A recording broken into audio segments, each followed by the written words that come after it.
Buenas tardes. Pasamos a la segunda conferencia que pretende responder al objetivo número 2 del plan pastoral, revalorizar la palabra de Dios en los procesos de iniciación cristiana y en la vida de las familias.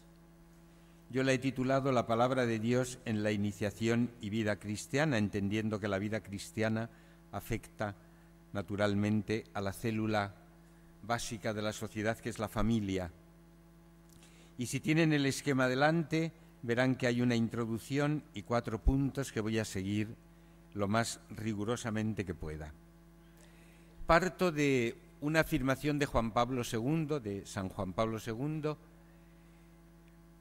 En la preparación del año jubilar, él preguntaba a la Iglesia qué habíamos hecho con las 4 grandes constituciones del Concilio Vaticano II y pedía que hiciéramos un examen de conciencia.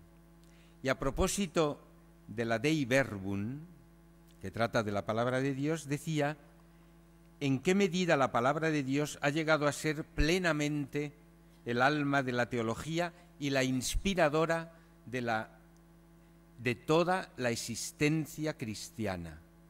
Dejamos al margen lo de la teología porque esto no es un congreso de teólogos, pero todos somos cristianos y a todos nos afecta este examen de conciencia del Papa.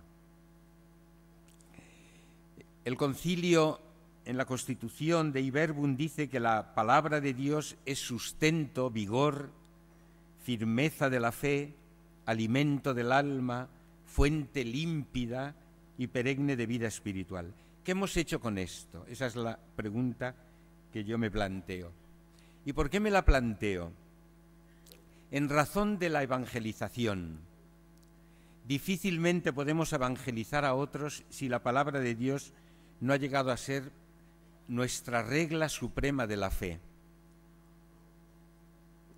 Y si me permiten un símil, diré que si no hemos, como el profeta Ezequiel, comido el rollo de la palabra que le manda Dios que se coma, según decía esta mañana, no tendremos en las entrañas el fuego vivo de esa palabra para comunicarlo a los demás.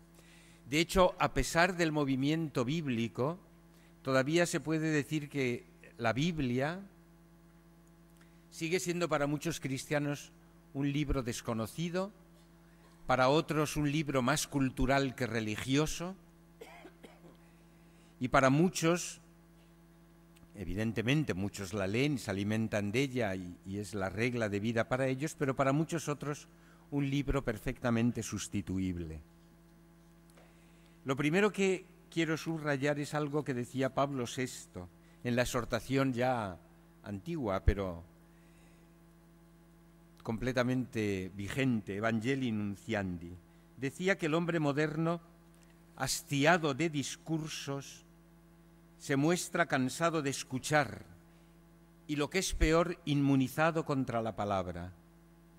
Conocemos bien, decía, las ideas de numerosos psicólogos y sociólogos que afirman que el hombre moderno ha rebasado la civilización de la palabra, ineficaz e inútil en estos tiempos para vivir en la civilización de la imagen. Esto lo decía hace años, fíjense ahora que estamos inmersos en todo lo que es la imagen y hemos dejado el libro como un objeto prácticamente del pasado.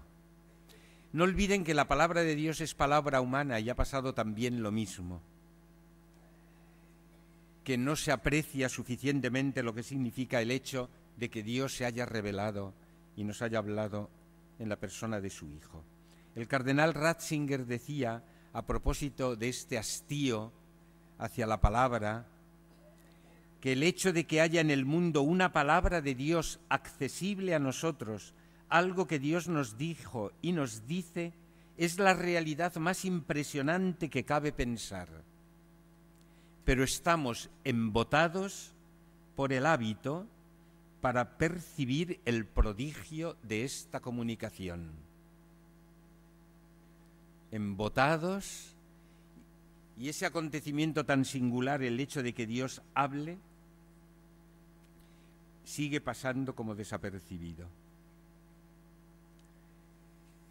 Sin embargo, la palabra de Dios ha sido capaz de convertir a grandes santos. Piensen en San Antonio Abad, que entró en la iglesia, escuchó: vete, vende lo que tienes y se lo da a los pobres.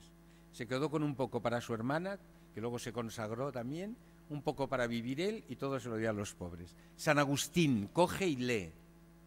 Leyó ese texto famoso de Romanos y se convierte. San Francisco de Asís, lo mismo. La fuerza de la palabra de Dios para convertirnos basta justificarse con la primera palabra que dice Cristo cuando predica: convertíos y creed la buena noticia. Paso al primer punto: palabra de Dios y filiación adoptiva. El grado más íntimo que un hombre puede tener con Dios es llegar a ser su hijo. No hay otro grado más alto de comunicación y de comunión. Se da cuando,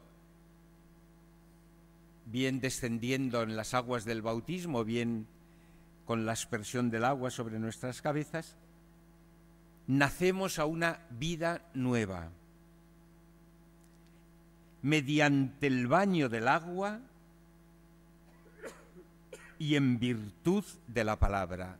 El texto es Efesios 5:26. Se lo he puesto ahí, no he puesto el texto. Sí, está puesto, en el segundo puntito. Lo hemos visto esta mañana, como toda la palabra y toda la predicación va dirigida al bautismo. Lo veíamos con el eunuco de la reina de Candaces. Es la palabra de Dios la que genera en la persona ese anhelo, deseo de llegar a la comunión íntima con Dios. Es la fuerza que tiene la palabra para llevarnos al sacramento. Es lo que en el Nuevo Testamento se llama regeneración, o lo que le dice Jesús en el Evangelio de Juan a Nicodemo: es preciso nacer del agua y del Espíritu. Pues bien, al final del himno de Efesios, en la carta a los Efesios, ese himno precioso que recitamos algunas veces en vísperas, se dice de los cristianos: vosotros, tras haber oído la palabra de la verdad, el evangelio de la salvación, habéis creído en él, en Cristo, y fuisteis sellados con el sello del Espíritu Santo de la promesa.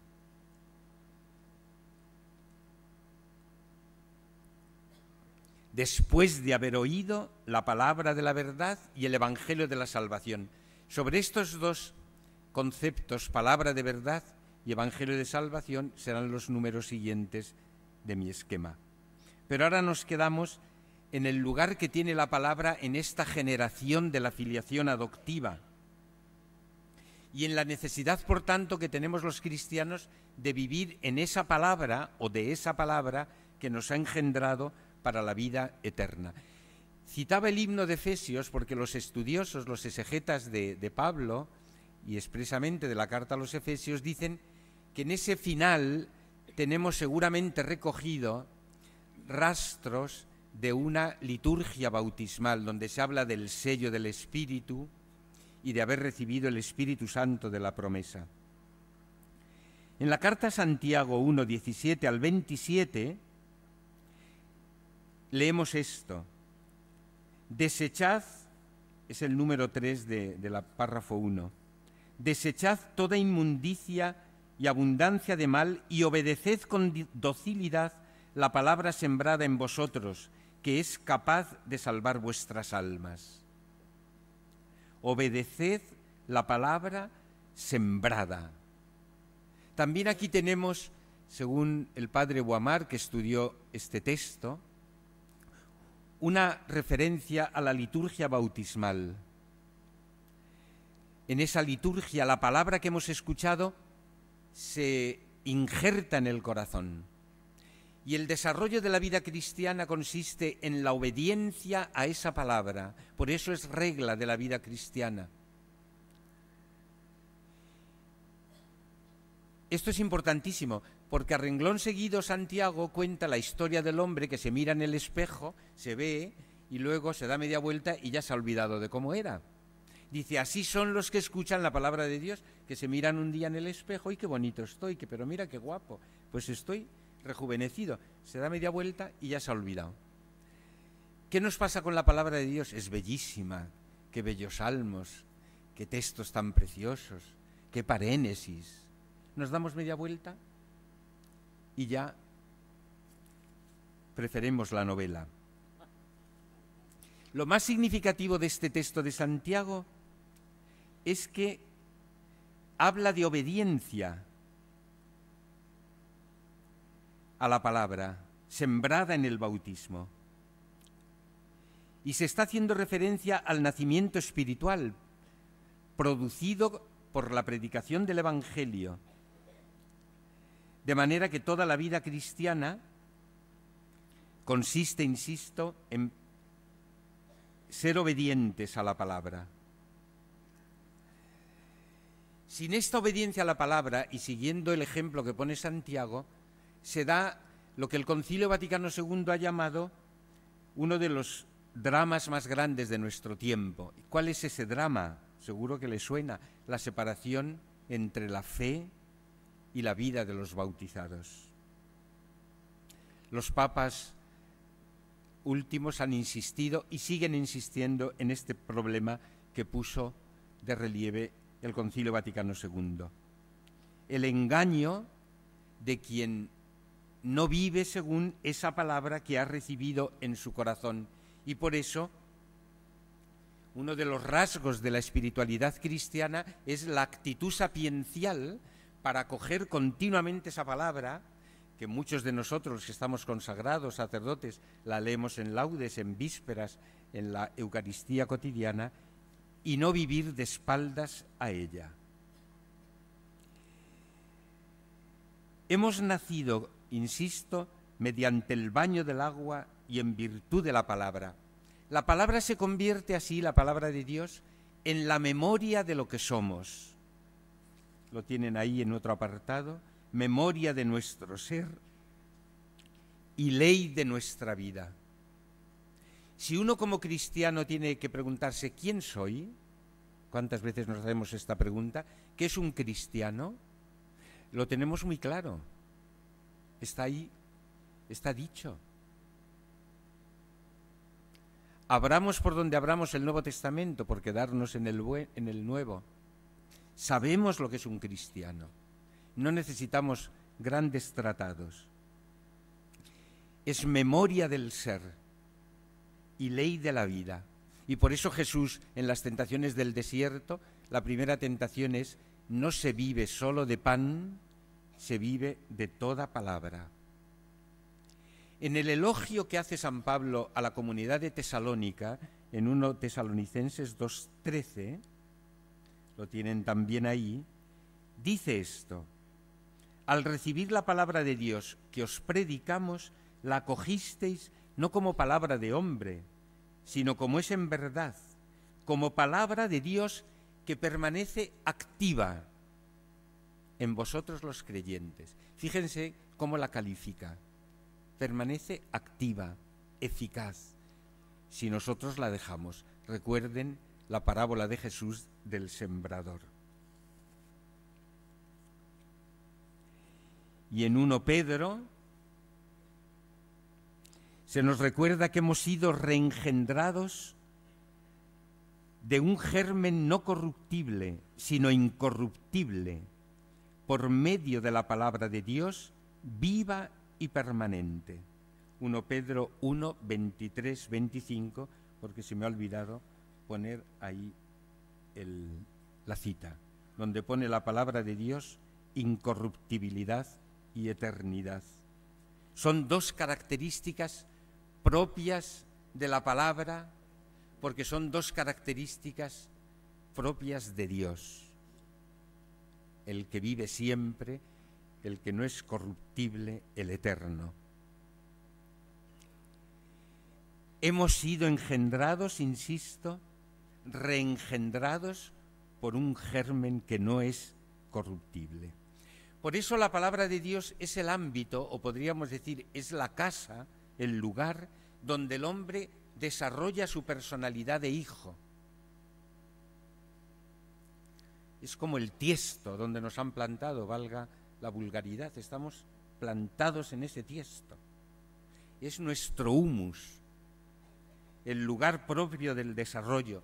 Y así como un hombre que no ha escuchado palabras humanas se convierte como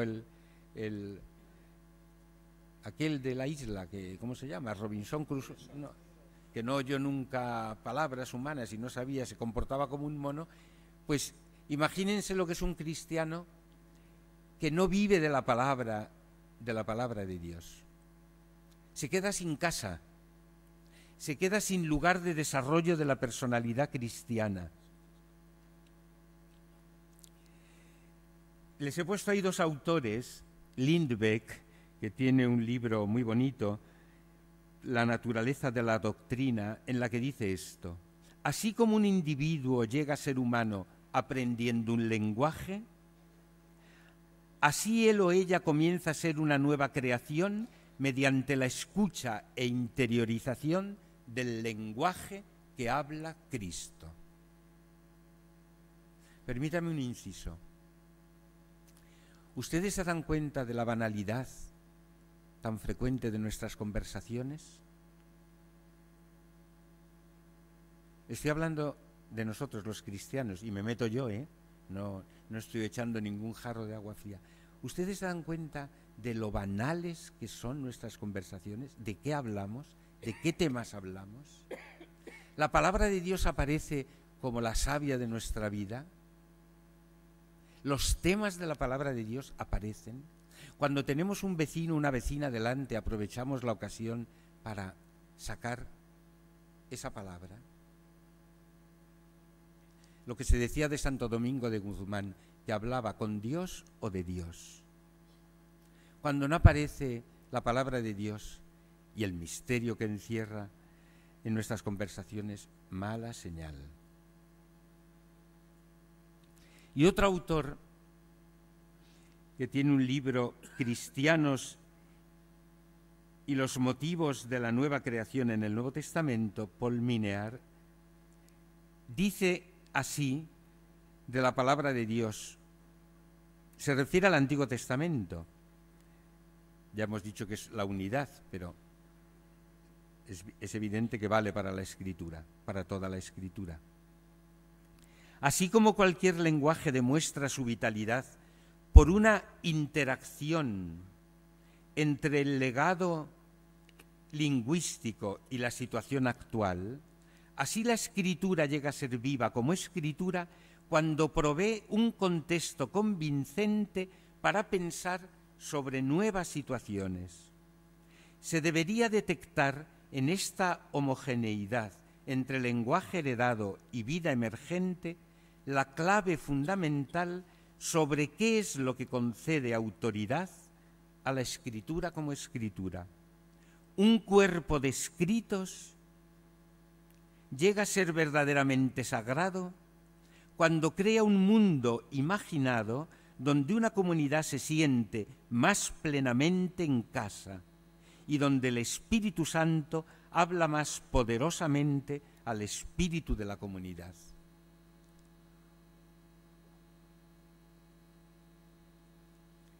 Ese es el mundo sagrado en el que nos hace mover la palabra de Dios y la Escritura. Cuando nos encontramos a gusto en casa, escuchando esa palabra, y cuando el Espíritu Santo, porque nos encontramos a gusto escuchando esa palabra, puede hablar poderosamente a la comunidad. Porque es el Espíritu y la palabra quienes convocan la comunidad. Y así se acostumbró el pueblo de Israel a leer la historia como historia de la salvación, con la palabra de Moisés, de los profetas y de los sabios, cuando esa palabra heredada se aplicaba a las circunstancias históricas e interpretaba la acción de Dios como historia salutis.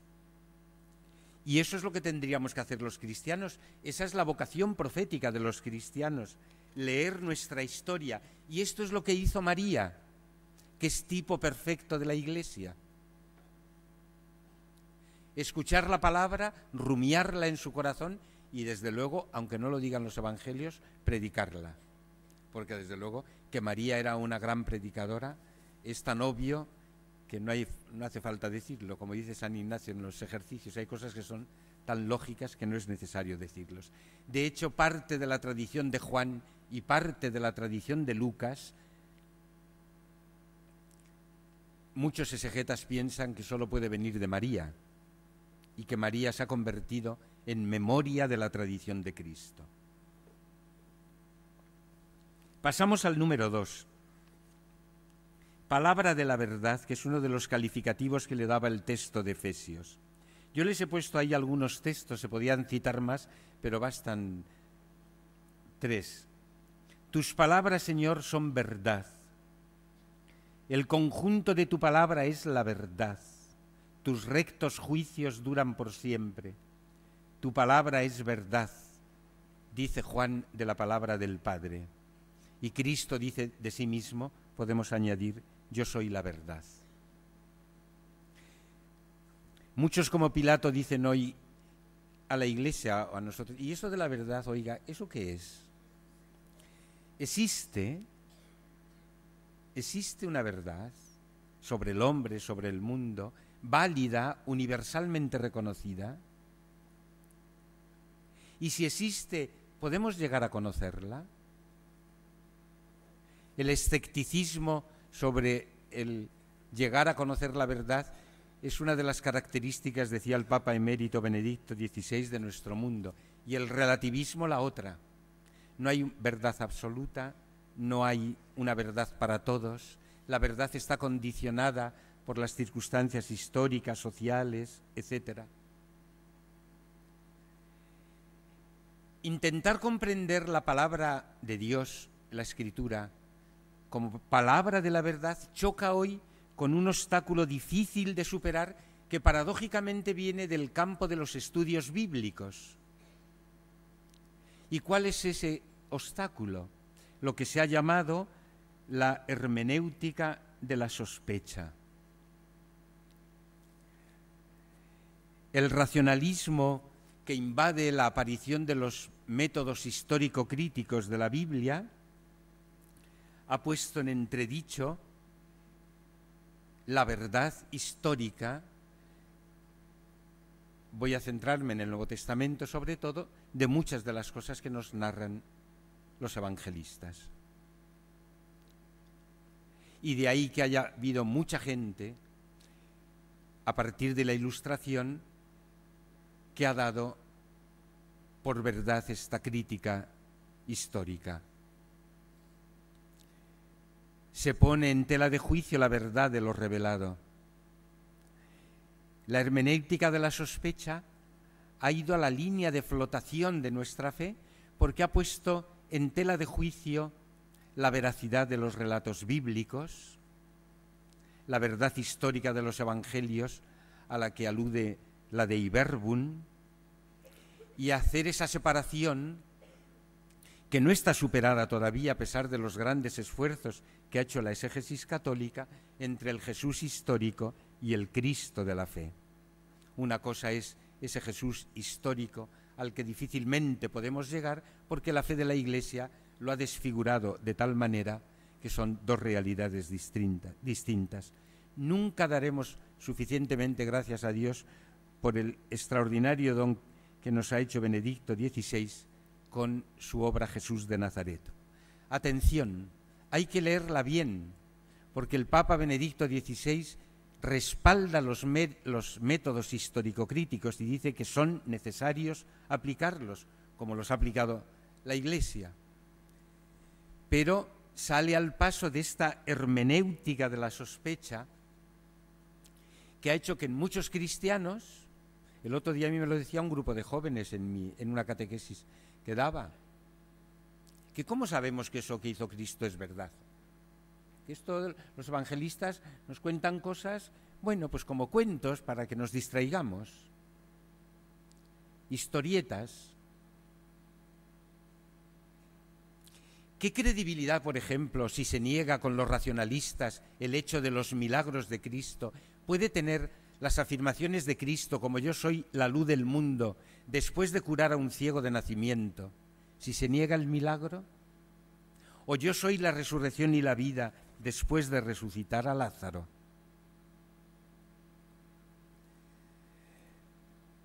Detrás de esta posición de sospecha no es difícil descubrir la repercusión del dogma protestante del que hablábamos esta mañana, que separaba la escritura de la tradición. ¿Por qué? Porque al principio protestante de sola la escritura se ha añadido el de solo la razón. Es verdad que Lutero dice hay que creer, claro que lo dice. Cree fuertemente. Nos salvamos por la fe. Pero ¿nos salvamos por una fe desvinculada de la historia? ¿O nos salvamos por una fe que tiene su fundamento en la historia? Porque si no, queridos hermanos, lo de San Pablo, si Cristo no ha resucitado, somos los más imbéciles del mundo. ¿A dónde vamos? ¿Cuál es nuestro destino?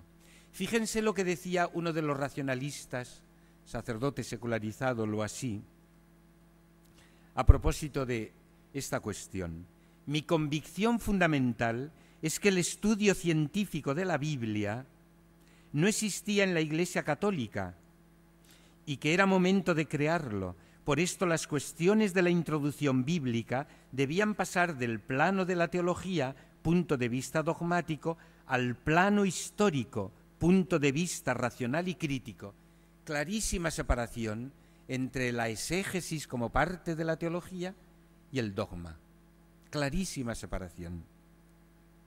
Aquí no vamos a entrar en este debate, yo solamente lo quiero apuntar, pero quiero decir, quiero señalarlo y subrayarlo, porque entonces es o no palabra de la verdad, no de una palabra inventada, no de una palabra que se ha convertido en mero símbolo, sin contenido, sino una palabra que, como decíamos esta mañana, ha tenido acceso en la historia en la persona de Jesús de Nazaret. Cuando se publica la carta preciosa de San Juan Pablo II, Fides et Ratio, el cardenal Ratzinger decía lo siguiente: la cuestión de la verdad es la cuestión esencial de la fe cristiana.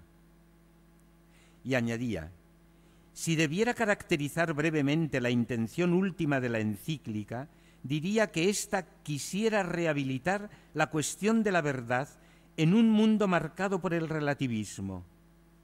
En la situación de la ciencia actual, que ciertamente busca verdades, pero descalifica como no científica la cuestión de la verdad, la encíclica quisiera sencillamente animar de nuevo a la aventura de la verdad. Esto nos está pasando, y esto nos está pasando en la iniciación cristiana.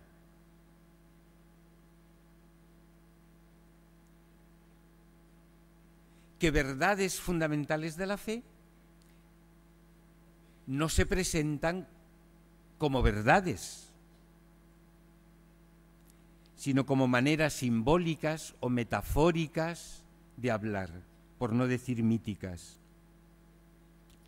Y cita el cardenal Ratzinger, citaba al famoso novelista ya muerto Umberto Eco en su famosa obra El nombre de la rosa, donde se dice: la única verdad consiste en aprender a liberarse de la pasión enfermiza por la verdad.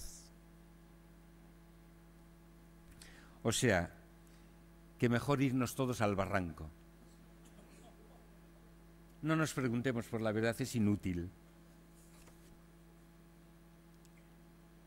Fíjense ustedes,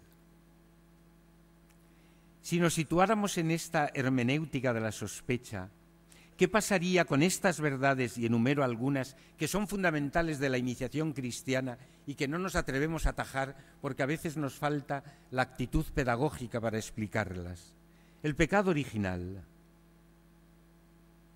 el destino del hombre, las verdades eternas, cielo, infierno, juicio, muerte. Descendamos a la antropología.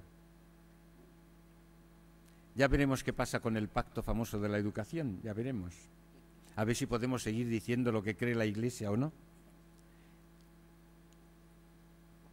Afirmaciones sobre el cuerpo, su dignidad, la sexualidad, el matrimonio, que están en la Escritura, en el magisterio de Cristo.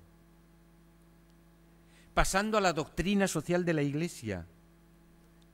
¿Qué valor se da a la oposición marcada por Cristo entre amor al dinero y la salvación eterna, entre confianza en los bienes perecederos y la pobreza evangélica, entre servir a Dios y al dinero?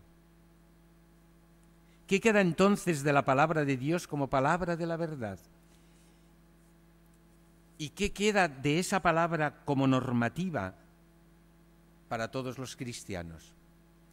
Aunque este problema empieza fundamentalmente con la aparición de los métodos histórico-críticos, la Escritura, ya en el Antiguo Testamento, Dios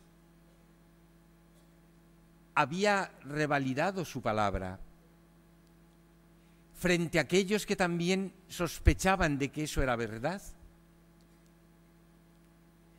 Y Dios llega a decir de sí mismo que es Dios y no hombre en Oseas. Y llega a decir que sus caminos no son los nuestros, como diciendo, ojo, que aquí hay una verdad que es la mía. Y como Dios celoso la defiende. Y pasamos al Nuevo Testamento y tenemos una apología preciosa de Pablo en Corintios, cuando habla de la sabiduría del mundo y de la sabiduría de la cruz. Y no digamos nada, el famosísimo texto de Hebreos, donde se dice que la palabra de Dios es viva y eficaz, más cortante que espada aguda de dos filos, que penetra hasta la división entre alma y espíritu, articulaciones y médulas, y discierne sentimientos y pensamientos del corazón. Todo está desnudo y patente a los ojos de aquel a quien hemos de dar cuenta. ¿Qué está diciendo esta afirmación? Está diciendo que no se aceptaba esa palabra viva, eficaz, y por eso el autor de Hebreos pone en guardia a una comunidad que estaba flojita, bastante fofa en la fe, para decirles, cuidado, que si no aceptáis la palabra de la gran salvación que os ha llegado, pereceréis como vuestros padres en el desierto. Tercer punto, palabra de salvación. En el texto de Efesios 1:13 se dice que, habiendo oído la palabra de la verdad, el evangelio de vuestra salvación, y creído en él, fuisteis sellados por el Espíritu Santo. Decía antes que es una clara referencia al rito bautismal. Y se presenta la palabra de Dios como evangelio de vuestra salvación. Es esa salvación que predicó Cristo, es la salvación que predica Pablo en la sinagoga de Antioquía de Pisidia, que citaba esta mañana. Esta palabra de salvación no es otra que el evangelio que es Cristo. El evangelio de Cristo, ya saben, que se debe traducir en algunas fórmulas, el evangelio no solo que es suyo, que lo predica él, sino que es él. Y por eso, de la predicación del evangelio de la salvación depende nuestra vida. Cuando a los apóstoles se les mete en la cárcel y el ángel del Señor les libera, les dice, id y presentaos en el templo y decid al pueblo todo lo referente a esta vida. Evangelio de salvación y vida es la misma verdad. Y si la Iglesia tiene como tesoro el evangelio de la salvación, es porque solo en ese evangelio nosotros tenemos la vida.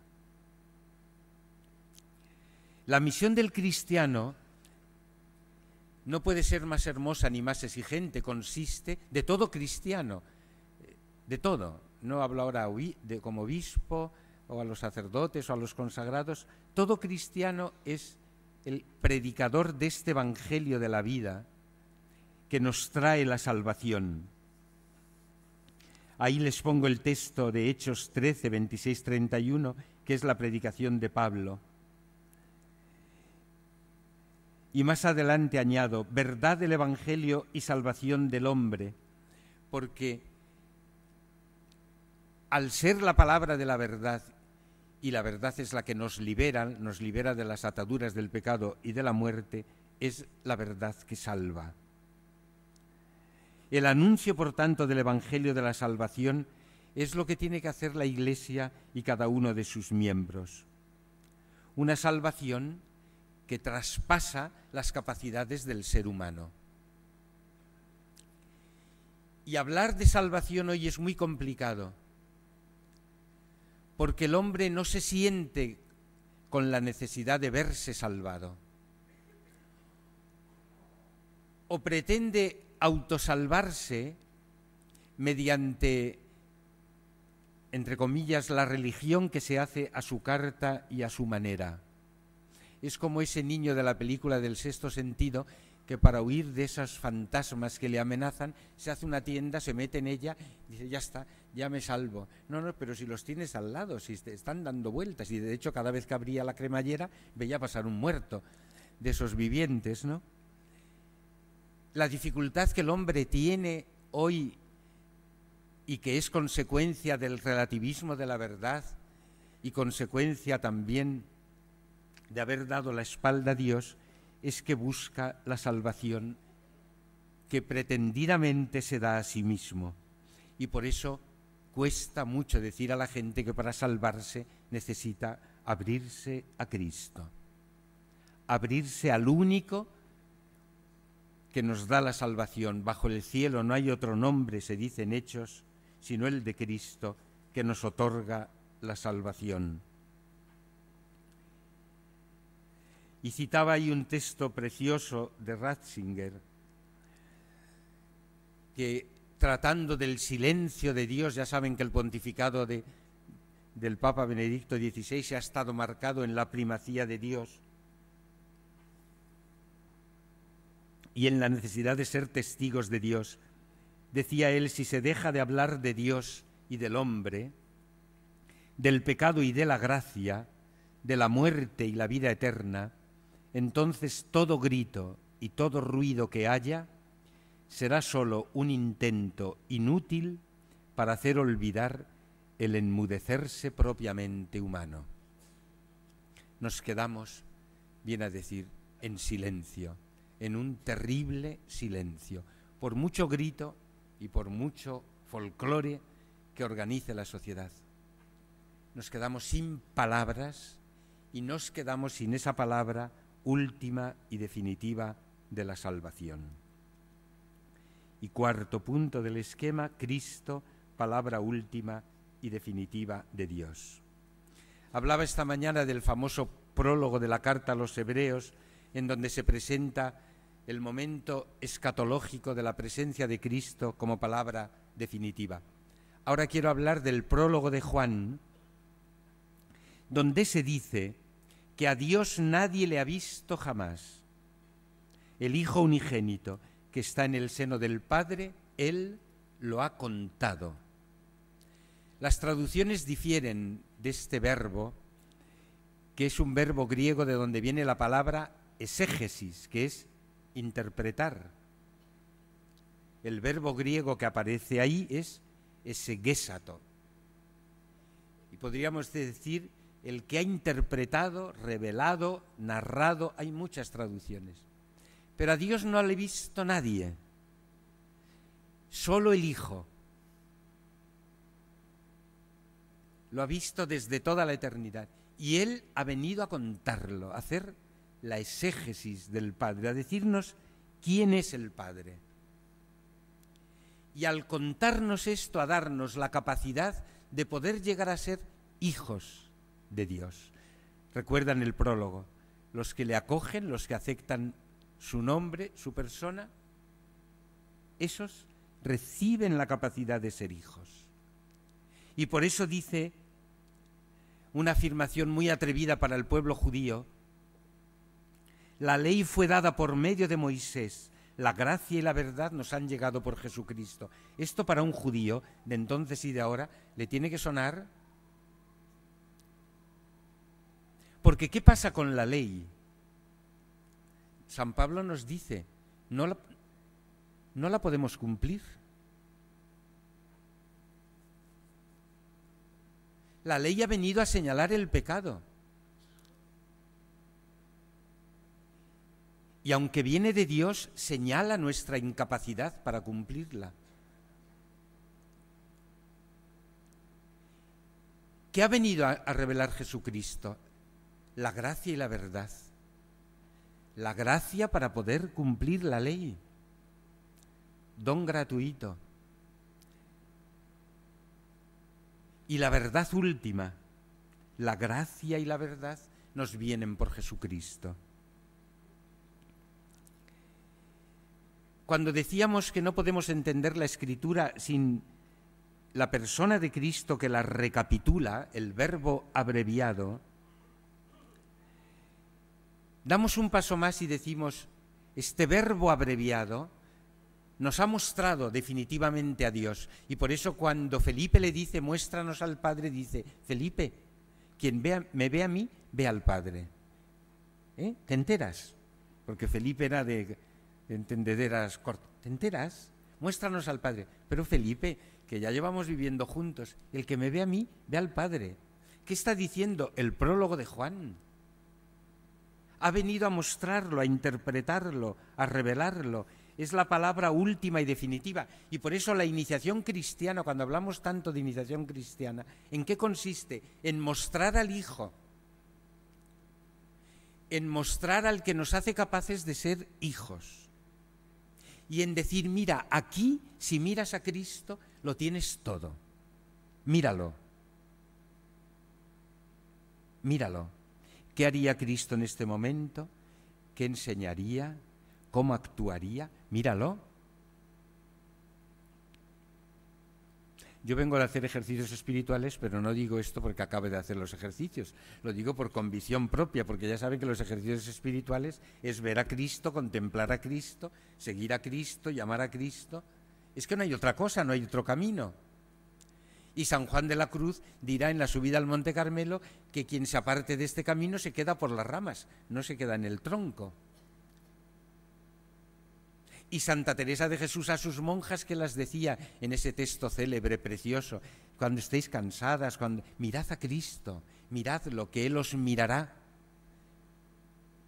y os ayudará a vivir esto. Y por eso es Cristo la clave de la Escritura, no solamente en lo que dice, sino en lo que hace. E insisto mucho en este punto, porque hay cosas que hace Jesús y que son tan importantes como las que dice. Y pongo un ejemplo que es de actualidad, y porque levanta alguna ampolla, pero está bien levantar ampollas de vez en cuando, para ver dónde nos situamos cuando decimos, es que Cristo no dijo nada del celibato, claro, pero vivió virgen, ¿no? ¿O no?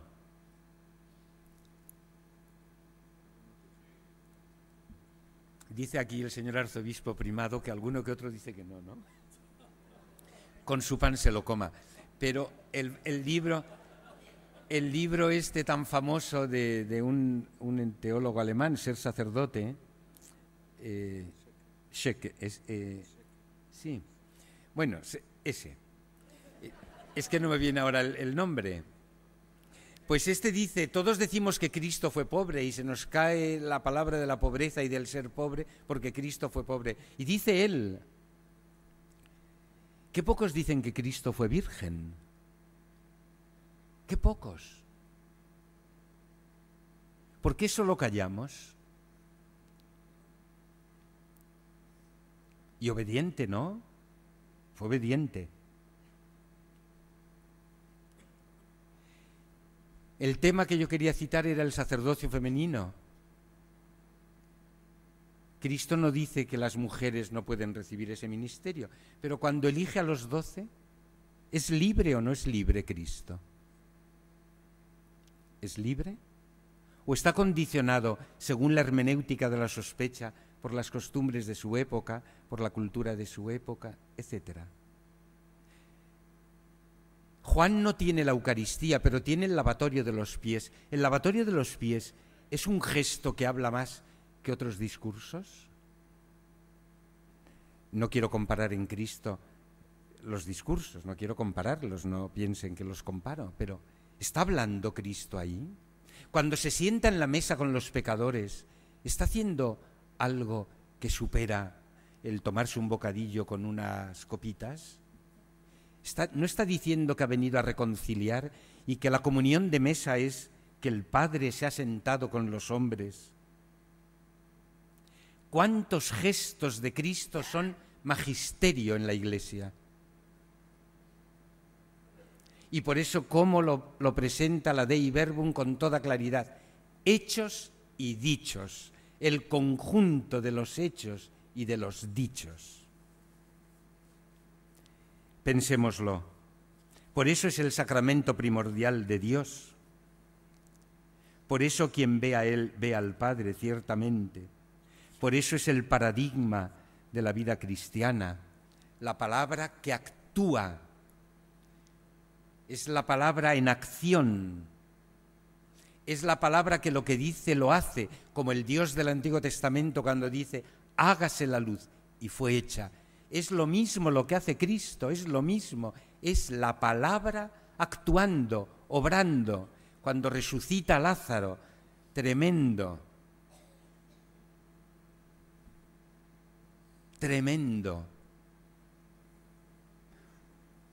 Es la palabra que enseña con autoridad. ¿Y a qué se refiere esa autoridad? A que lo que dice no se lo lleva el viento, sus palabras son eternas y permanecen para siempre, y el que vive en esas palabras vive en la eternidad. Y por eso es el Jesús que nos ha hecho visible. Hemos celebrado la Navidad hace poco, la invisibilidad de Dios. Y por eso San Pablo, en una fórmula genial, dice a los efesios, hay que aprender a Cristo. Una fórmula extraña desde el punto de vista sintáctico, porque a una persona no se la aprende, se la ve, se la conoce, pero aprenderla, ¿qué está diciendo? Hay que aprender todo lo que es Él. Y si tuviéramos que ir a un texto paralelo, iríamos a Filipenses cuando dice Pablo de sí mismo, voy detrás de Cristo a ver si lo aprehendo, porque yo he sido cogido por Cristo, y esa es la dialéctica de la vida cristiana. Comprehensus un a Cristo Jesu, dice Pablo de sí mismo. ¿Pero por qué? Porque Él es la palabra que interpreta al hombre, que le da el sentido, la finalidad última.